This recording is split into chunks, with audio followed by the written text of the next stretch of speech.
So thanks everybody. Yes, I'm Kathleen Neumann. I'm here from the Maine Historical Society, which is based here in Portland, physically, but we have a presence all over the state. Just a little bit about my background, really quick. I've been at Maine Historical Society for 5 years. I taught social studies in middle school and high school, in Massachusetts, in Connecticut, and also when I was a student and over the summers as a teacher, I worked for the Historic Deerfield, Mystic Seaport Museum, and the National Park Service. And so those experiences combined with my classroom experience brought me here to Maine and Maine Historical Society. So a little bit about Maine Historical Society. Just out of curiosity, how many of you have visited our campus in Portland? You've been to Maine Historical Society. How many of you have been to the Wadsworth Longfellow House? That's Maine Historical Society too. So in a nutshell, Maine Historical Society was founded in 1822. When did Maine become a state? Okay. In 1820, so just 2 years after statehood, a group of people in Maine got together and said, we should have an organization that collects, preserves, studies Maine's unique history. So as the state of Maine approaches its 200th anniversary of statehood, Maine Historical Society is approaching its 200th birthday. At Maine Historical Society, we have a research library. We also have a museum. The museum is where our Holding Up the Sky exhibit lives, which I'll talk a little bit about today. We have the Wadsworth Longfellow House and the Longfellow Garden. The house is where the poet Henry Wadsworth Longfellow grew up and where he wrote some of his earliest poetry. And we live online in the form of Maine Memory Network, which I'll talk a little bit about too. Students are welcome to do research in our research library. If they visit the library as an individual student, they can visit for free. So it doesn't matter if they're a 3rd grade student, a 7th grade student, a 12th grade student, a graduate student. If they come to our library, I am a student, this is where I go to school, they don't have to have a membership, which typically you would need to access the library, or you'd have to pay like a fee every day to come and research. So we're a private library where we're open to the public. There's just usually a fee associated with it. But a student can come and research on their own for free. And of course, schools can come and visit the research library too. These are our hours. We're open just we're a little more limited in the winter time. But if a school wants to come, the hours they don't always apply. Like, just because the library is not open to patrons on Monday, I can usually get schools into the library on Monday. It's actually usually a good day to get school into the library because nobody else is trying to access it. So Maine Historical Society is a great place to find very rich and primary resources, primary sources. If you'd like your students to come and to see them, and in some cases to actually touch them, to look at them up close, I can a lot of times help you make that happen using our research library. Sometimes it's a little harder to actually come to Maine Historical Society, or maybe you'd like to see some primary sources that don't live in our archive, but they live somewhere else in the state, and that's where Maine Memory Network comes in handy. How many of you use Maine Memory Network? A lot of you. So for those of you that aren't familiar, it's our online database, 270 plus different collecting organizations. So think places like MHS, other historical societies, libraries, museums. We've all come together and digitized not our entire collections, but a lot of them, and then have made those accessible for free, over 45,000 different items. Anybody can get on Maine Memory Network for free and use it. You can establish your own account on Maine Memory Network. What's nice about an account is that you can save things that you find that you like, that you want to look at later, put them into albums and share them with other people. Your students can sign up for accounts, and you can say, I want you to put together an album on this particular topic. They can work on it together and share it with you. So this is a nice way to, if you don't have, maybe you're just too physically far away. Probably nobody here teaching at Presque Isle, but let's say that you are, and coming to Maine Historical Society to see some of these things is just not feasible. You can get on mainmemory.net and you can look them up close. Holding Up the Sky, right now one of the best resources that we have to teach Wabanaki studies, because this is our exhibit on Wabanaki people, culture, history, and art. And it was curated with Wabanaki advisors, so 7 different Wabanaki tribal representatives worked with our curator, who wanted very much for it to be their story, and it is. It was very important to the advisors that this be very much a contemporary story. So you come to the exhibit, you'll see artifacts that go back thousands of years, but you'll also see ones that are from 2018, 2019.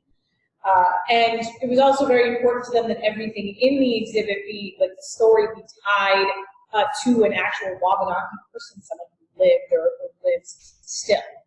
If you would like to come, and if you want to bring your students to come see Holding Up the Sky, I'm the person that you talk to. And we're very happy to have students of all ages come visit the exhibit. You can also visit it online. So there's the link. And I'm happy to share this with anybody who wants it. But if you go onto Maine Memory Network and just search Holding Up the Sky, you can look at a lot of it online, either before you come or afterwards. It's all there for you. Here are some examples of some of the things that you would see in the Holding Up the Sky exhibit. This plan was part of the Eastern Shore from 1753. Sometimes this is called like the two Indians map, because there's 2 little figures that are sort of down, looking at the document down on the right. Those are 2 Native American figures. And they're saying in the little bubbles coming out of their mouths, it says, God hath planted us here, God deeded this land to us. And in this particular case, or one of the stories that this document helps tell, is that for a lot of colonizers and settlers in Maine, if they had like a piece of paper or something that says, I got this land from a Wabanaki person, that means that my claim to this land is authentic. So they were looking to that as, this whole like, God deeded this to us, God planted us here. If I can show I got it from a native person, then I don't care what, the authorities on the other side of the ocean say, this is mine. So they sort of looked to that as kind of trying to legitimize their presence here. I got it from someone who God has planted here, so that makes it legitimate. This is Molly Ockett's purse. Some of you may be familiar with Molly's story. She was a Wabanaki person, well known as someone who is a healer, someone with medical knowledge. Sometimes she's best known for her association with a famous white person. So supposedly she cured a very young Hannibal Hamlin when he was very little. He goes on to be Lincoln's first vice president. But her story outside of Hamlin is very, very interesting. And this object is holding up the sky right now, and its home is at today is at Maine Historical Society. Hers is a really incredible story. The historian Laurel Thatcher Ullrich, best known for her book A Midwife's Tale, when she was speaking at the Bicentennial Conference earlier this year, cited this object as her favorite object in any museum anywhere ever, which I think is a pretty nice endorsement. So you can see this and learn more about Molly's story at Maine Historical Society. And there's this photograph. Horace Nichols guiding Carl Milliken in a canoe during the Maine Centennial 1920. So as Maine approaches our bicentennial of statehood, one of the things that you can see in the Holding Up the Sky exhibit are these photographs from the Centennial celebration in Portland in 1920.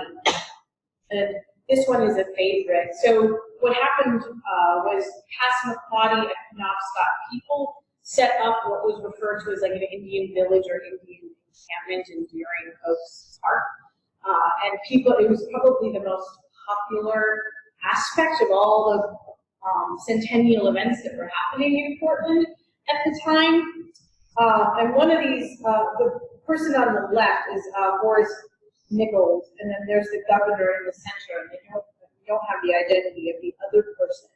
But for the men that are paddling this canoe with the governor, it's illustrating their role as hosts, displaying native skills, knowledge about the water, and that was something, a very important aspect of this was that idea of we're hosts. You know, we're here, this place is ours, and we're welcoming you into it, and we're showing it off. Just an interesting story of the sentence. Lots of tools for teachers on Maine Memory Network. Again, it's a very rich resource of primary sources, a lesson plan library, and a lot of tools that go with this textbook, Finding Katahdin. These are some lesson plans from Finding Katahdin that specifically speak to topics that are covered in Holding Up the Sky. That's what HUPS stands for. Now, I will say that this textbook, it's a textbook about Maine history, Finding Katahdin. You don't need the textbook to use the lessons or to access the primary sources. I will say, too, that one of the things about the textbook that's not great is when you look at these lesson plans, they all live in the 1700s, essentially, or earlier. So there are places in the textbook where the Wabanaki are brought throughout history up to modern day, but not all of the lesson plans necessarily reflect that. So Maine Historical Society still has some work to do on this topic, but these are a couple things that you might find useful, that you might find helpful. So we are still working on some more things. You may have met, she had to go, but our bicentennial fellow was here this afternoon trying to learn and to gather information and make connections. Her name is Brittany Cook, and she's working very diligently on adding more and really good lesson plans to our lesson plan library. We know as we approach the bicentennial, Maine history is going to be on a lot of people's minds, in a lot of classrooms. So there's still more to come. My Maine Stories is the section of Maine Memory Network where anybody can share their story. If you are a human and you have a story about Maine to share, you can share it on My Maine Stories. So sometimes those stories are, I have memories of going to my grandparents' farm, and look, here's some photographs of me at the farm as a kid. And some of them are stories where people are sharing their story via video. It might just be text, or they might include photographs. Some of them are just general Maine stories. Others we're kind of putting into different categories, like stories from veterans, stories from immigrants, and Wabanaki heritage stories. So this would be a good place to find if you were looking for stories from Wabanaki people. These are some of the people that helped us curate the exhibit. Put some of those things in the exhibit. Again, this is a good place to start if you want stories from Wabanaki people. We have a couple recordings from John Merritt Mitchell telling some stories. You can listen to those. They live on Maine Memory Network, but again, I can link them here for you so they're a little bit easier to find. The Penobscot Nation has a fantastic curriculum. This is where, again, if you're in a place where I know how pressed you are for time and for good resources, if you're just looking for a place to start, we don't have time to reinvent the wheel, these are the sources that we recommend. So even outside of Maine Historical Society, the Penobscot Nation curriculum is very good. The Abbey Museum, their online curriculum and educator hub are excellent. The Boston Children's Museum, so a number of years ago, they had an exhibit called Native Voices, and the exhibit, I believe, isn't at the museum anymore, but the resources that get included videos, lesson plans, books they recommend. They all still live online. There's also a video tour of what the exhibit looks like, if that's helpful to you in any way. The Hudson Museum has great curriculum resources as well. Upstanding project we talked about. If you're interested in the film Dawnland or in the teacher's guide that goes with the film, you can do that. So on October 14th, which is Indigenous Peoples Day, the film is going to be screened here or somewhere here at UNE. So if you haven't had a chance to see it, that would be a good day to do it. Recommended books and articles. One of my favorites, somebody mentioned earlier, Women of the Dawn, which is by Bunny McBride. And it tells the stories of like those 4 different Mollys. Molly Ockett is one of them. So 4 different Wabanaki women at different periods of time. It's a short book, but there's a ton of stuff in there. It's very well researched, but it kind of reads like a novel. Like it's a historical book, but it reads very easily. I would recommend it for anybody in this room, or even probably for a lot of high school students. That would be a very accessible book. Lots of films and videos online. Again, I don't need to go through them all, but there's some that I really like. It's like you've got a Maliseet person telling a Maliseet story and using Maliseet language. The other one, the one I show a lot, is that 3 Little Beavers, which is told completely, told by a Micmac storyteller in that language with English subtitles. And kids usually respond really positively. It's something about the animation and the story that they just really like, and they're really short. They're less than 5 minutes. So those are kind of fun.